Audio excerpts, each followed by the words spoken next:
Remove flag and leave. Let's boycott. Recently, a Dave & Buster's restaurant in Grandville, Michigan demanded that military veterans Victor Murdoch and Adrienne Brown of the American Legion Riders Post 179 either remove their vests or leave the establishment. The vests reportedly depicted the American flag, a bald eagle, and the prisoner of war flag, but the restaurant's management claimed the patches promoted gang-related symbols. The group was asked to remove the jackets or turn them inside out because the business dress code prohibits evidence of gang affiliation, Dave & Buster's said in a statement. Spokeswoman April Spearman said the policy was in place to ensure that everyone is able to enjoy themselves in a fun and safe environment. The American Legion is known as one of the most respected veterans organizations in the United States. It has been around since 1919 and is far from a gang. Instead, it has been working to make life better for veterans. Conservatives have decided to boycott the restaurant until they apologize for this major misstep. Do you agree that the restaurant needs to apologize?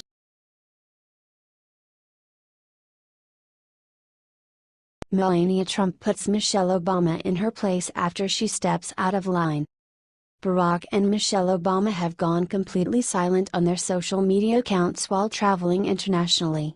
The former presidential couple didn't even bother to acknowledge Independence Day, a day that all Americans should recognize with pride and patriotism.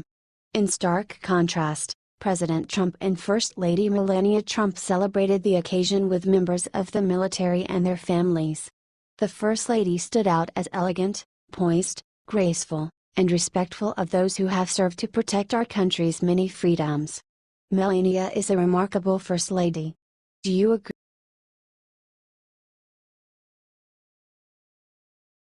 Congress gives nasty surprise, leaves Obama bare, he's losing. It's clear that Barack Obama planned on raking in millions on the paid speaking circuit while receiving an annual $400,000 pension, but as it turns out the free ride could be over him. According to reports, Congress is preparing to introduce a bill that would stop a president's pension if they take outside income of $400,000 or more. Last year, Obama made the controversial decision to veto this bill. Recently, when he accepted $400,000 to give a speech on Wall Street, the bill's sponsors announced they would be reintroducing the measure in hopes that President Donald Trump will sign it. The Obama hypocrisy on this issue is revealing, noted Representative Jason Chaffetz, our Utah and chairman of the House Oversight and Government Reform Committee. His veto was very self-serving. Chaffetz and Senator Joni Ernst are now gearing up to introduce the Presidential Allowance Modernization Act. This bill would cap presidential pensions at $200,000 and give them another $200,000 for expenses. Last summer, the bill passed both the House and Senate without issue, but Obama argued that it could have unintended consequences and impose onerous and unreasonable burdens on former presidents by requiring them to immediately release their staff and find a new place. But it's not to spot Obama's true motives behind rejecting the measure as he jet sets around the world.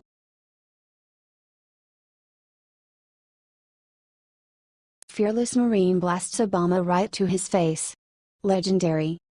Not long ago, Barack Obama delivered his farewell address to his hometown of Chicago. Liberals were quick to embrace his comments, taking to social media to mourn the departure of the Obamas. For the rest of us, it was a time of celebration.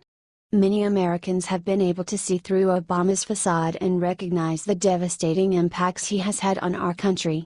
He may be a smooth talker at times, but his plans fall apart when he attempts to put them into action. Now, one Marine has written a letter to Obama, telling him just what his legacy really is. This is your legacy, Mr. President. For the first time, I can say that I'm proud of my country. No, these aren't my words, they're the words of your wife when you took office in 2009. This set the tone for the kind of president you'd be, and the kind of legacy you left behind. Your speech to your adoring fans screaming, 4 more years. It makes for a good soundbite and video clip, but it doesn't paint the picture of the tens of millions of regular Americans that voted you in twice and gotten stabbed in the back for it. You stood in front of hundreds of veterans and promised that their lives would be better after you took office. that they would get the care that their country owed them. 8 years later, the VA is more broken than ever, and my brothers and sisters in arms are committing suicide at an all-time high. You ignored the advice of wartime generals and pulled troops out of an unstable country and gave rise to ISIS, the most evil group of people on the planet. This is your legacy. Our country is twice as much in debt as it was when you took office, to the tune of nearly $20 trillion. That number is so large that it may as well be monopoly money, and the only people that are footing the bill are our children, the ones that you cut off at the knees by taking millions in donations from bloated teachers' unions. You know, the ones who hire teachers who can't teach and can't be fired. This is your legacy. You said that America became stronger, but all you did was apologize to corrupt world leaders and made deals with radical Muslims who want us and our allies in Israel to be wiped off the map. You downplayed terrorist attacks as workplace violence, and used national tragedies to trample on the Second Amendment rights of law-abiding citizens. You legitimized the hateful Black Lives Matter movement and gave them the ability to poison the minds of our inner-city youth, then stood on the graves on the officers that lost their lives as a result and had the audacity to lecture grieving police officers about race relations.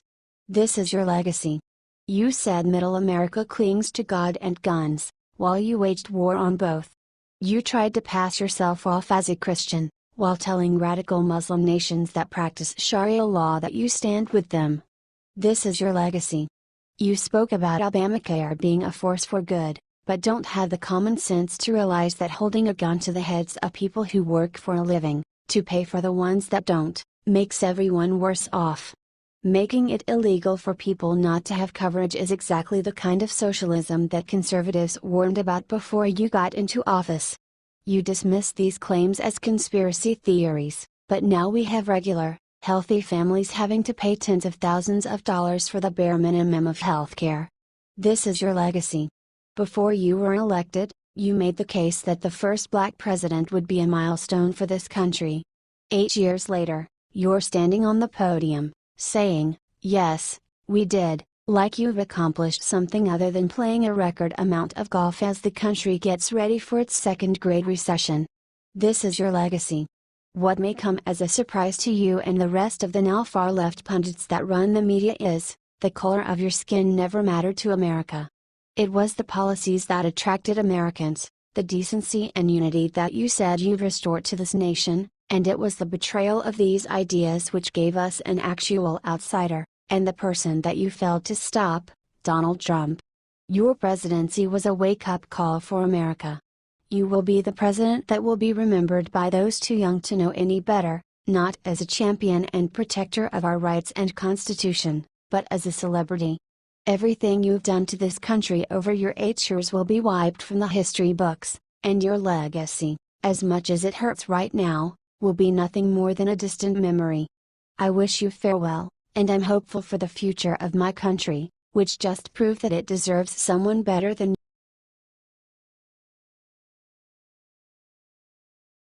Disrespectful snowflakes who walked out on Pence get hit with bad news. On Sunday, a group of rebellious Notre Dame University students walked out of their own graduation ceremony as Vice President Mike Pence delivered the commencement address. It didn't take long for this disrespectful display to come back and bite the liberal grads in a major way. Shortly after the event made headlines, Chad Prather fired back at the students with words they aren't likely to forget anytime soon. Employers, go find the video of college grads at Notre Dame walking out on the vice president's commencement speech. Remember their faces and don't make the mistake of hiring them, Prather wrote. As a boss, you will do and say things they disagree with and their feelings will be hurt. This is how they respond to disappointment. I have a strong feeling they will be experiencing a lot of it in the years to come. Prather went on to claim that this is the product of a generation that was never really taught the principles of respect or properly disciplined. This little juvenile protest demonstrates the fact that this generation has never been held accountable with consequences from their actions, he concluded. If one of my kids walked out on Joe Biden in that fashion, there would have been hell to pay. Believe that. Several prominent names, like Tommy Lauren, took notice of Prather's claims and agreed with them. What do you think? Do you agree with Prather's message?